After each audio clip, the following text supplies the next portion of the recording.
सतगुरु महाराज की जय। एक बार की बात है, दो व्यक्ति थे, एक था धनवान और एक था गरीब।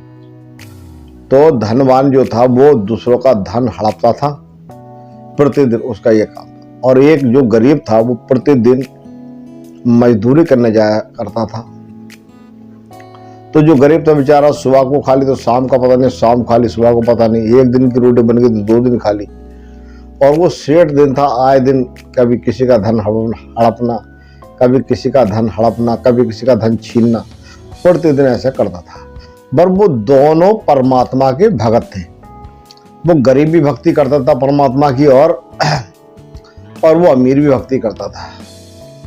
तो काफी समय बीत गए इसी कारण चलते हुए। तो अमीर ने सोचा क्यों ना यार मैं ऐसा करूं कि जो मैंने कुछ पुण्य पाप करे वो मेरे कट जाएंगे। तो उसने सोचा यार क्या करना चाहिए।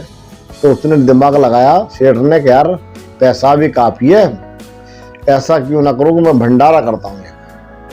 अब उसके मन में विचार आया, उसने जो है विचार बनाया, बनाने के बाद में और उसने अपने मन में सोचा कि यार अब मैं एक भंडारा करता हूं, जिससे सारे बस्ती या रिश्तेदार सभी आदि और साधु संतों को खिलाऊंगा। ऐसा मन में विचार बनाकर वो उसने जो है भंडारे का दिन रख लिया। बोले कुछ साधु संत और रिश्तेदार और गांव वाले सभी मेहमानों को बुलाकर और मैं इस भंडारे को संपन्न कराता हूँ। तो उसने दिन जो रख दिया, अब रख दिया। तो जब वो घड़ी मुहूर्त आई, उधर वो भी भक्ति करता था और वो सेठ भी भक्ति करता था। दोनों प्रतिदिन आए भक्ति करते थे। अब उसने कहा कि उसमें साधु संत बुलाऊंगा जिससे मेरा उद्धार हो जाएगा। साधु सन्यासी उसका, उन्होंने कहा प्रभु आप आना, हमारे घर पर भंडारा निमंत्रण है आपका। साधु संतों ने कहा ठीक है, लगाइए भगवान का भोग, हम भी आते हैं। तो अब वो सबको निमंत्रण भिजवा दिया, रिश्तेदारों को, गांव वालों को, मंदिरों पे। अब होनहार की बात, उसने मंदिर में गया, जाकर भक्ति करते समय कहा प्रभु आप भी आना, आपका ही भंडारा कर रहा हूं मैं और आप जरूर आना प्रभु। उसने काफी इच्छा जताई।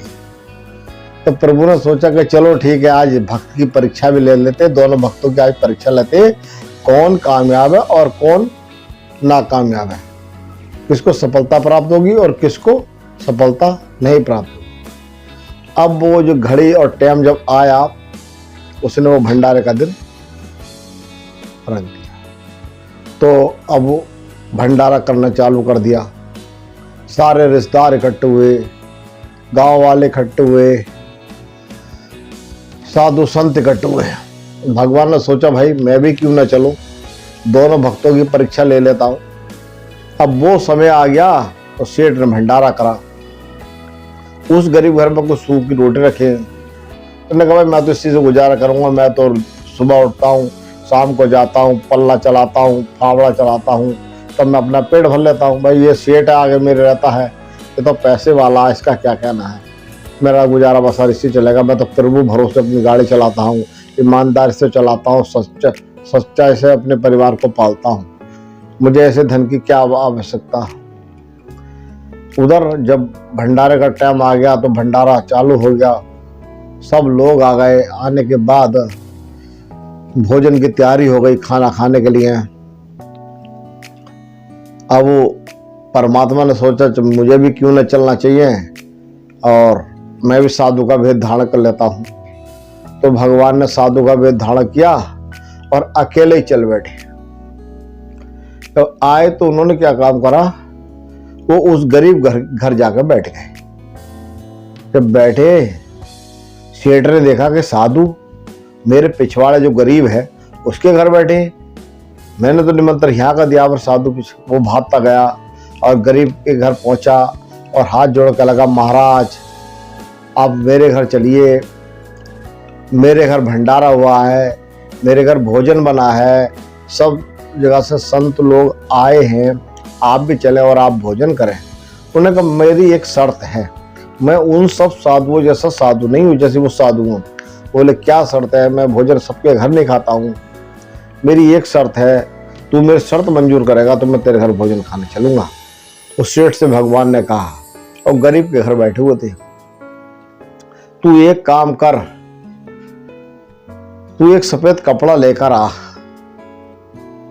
और उस सफेद कपड़े में जितना तेरा भोजन बना है सब बांधकर इस गरीब के घर लिया, और मैं जो है बाद में जाऊंगा खाने तेरे घर। उन्हें ठीक है महात्मा जी, मैं आपका कहना नहीं टालूंगा, आप साधु हो, संत हो, ठीक है, आपने जो आज्ञा दी है मैं लाता हूँ अभी। वो गया दुकान पर और एक नया कपड़ा खरीदा। उसने एक नया कपड़ा खरीद कर घर लेकर आया और लाने के बाद अपनी पत्नी से कहा उसने कि इसमें सारा रंग का खाना बांधो, पूड़ी बांधो, छुआरे बांधो, हलवा बांधो। कोई महात्मा आए हुए हैं अपने पिछवाड़े, वो गरीब आदमी वो उसके घर बैठे। उनका ठीक है, पत्नी ने सारा भोजन बांध कर कपड़े में दिया, काम के लेके जाइए ये आप, और उन्हें साधु संत को खिलाइए। उधर जो है वो चल पड़ा उधर से उधर। भगवान कह लगे उस गरीब से, भाई तू भी देख ले तेरे घर में कुछ है नहीं। उसने कहा महाराज 6 दिन की रोटियां सूखी रखी है पल्लिया में। तो उन्होंने कहा तू भी एक सफेद कपड़ा लेकर आ और इन रोटियों को बांध ले। उसने क्या करा, उस गरीब ने भी एक रोटी उस सफेद कपड़े में बांध ली। उधर से वो सेठ आ गया, आगे बोला महाराज आप भोजन करिए, आपने कपड़े में भोजन मंगाया था। तो बोले ठीक है मैं अभी 5 मिनट को रुकूंगा, पर एक काम कर तू पहले इस भोजन को अमेट कर, इसको अमेट, इस पोटली को अमेट और इसको नचोड़, इसमें क्या निकलता है। उसी सेठ से भगवान ने क्या काम करा, पोटली जब निचोड़वाई तो उसमें से खून बह लगा। तो वो बड़ा अचंभे में पड़ा, बोला मैंने तो इतना धन कमाया है, मेरे पास तो इतना पैसा है, पर इस मेरे खाने में खून का क्या कारण हुआ है। ये तो कोई कुदरती लीला हो रही है, मेरे खाने में खून होने का तो कोई मतलब ही नहीं है। मैंने तो सारा खाना अच्छे तरीके से बनवा कर लेकर आया हूँ।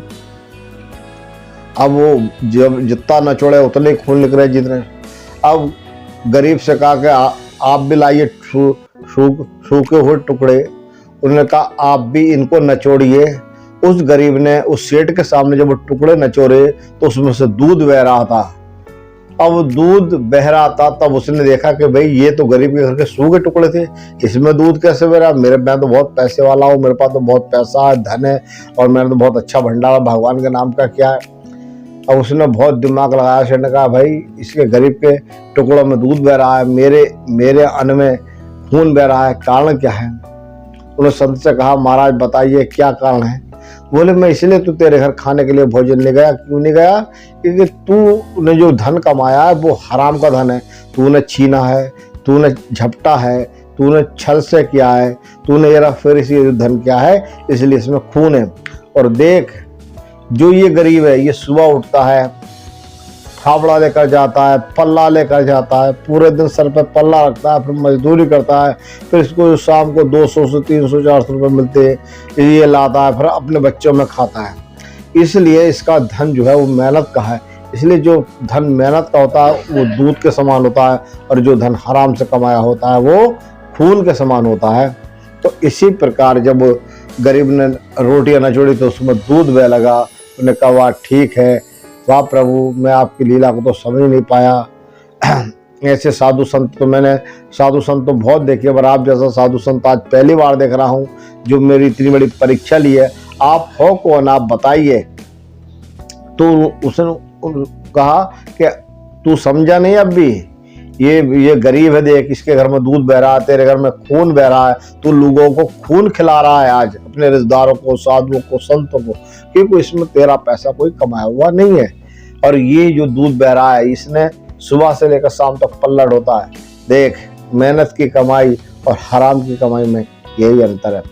इसी कारण उसने कहा महाराज आप बताइए आप कौन हो, मैं समझ नहीं पा रहा हूँ प्रभु आपकी बात को। उन्होंने कहा देख आंखें बंद कर और मेरे रूप को देख।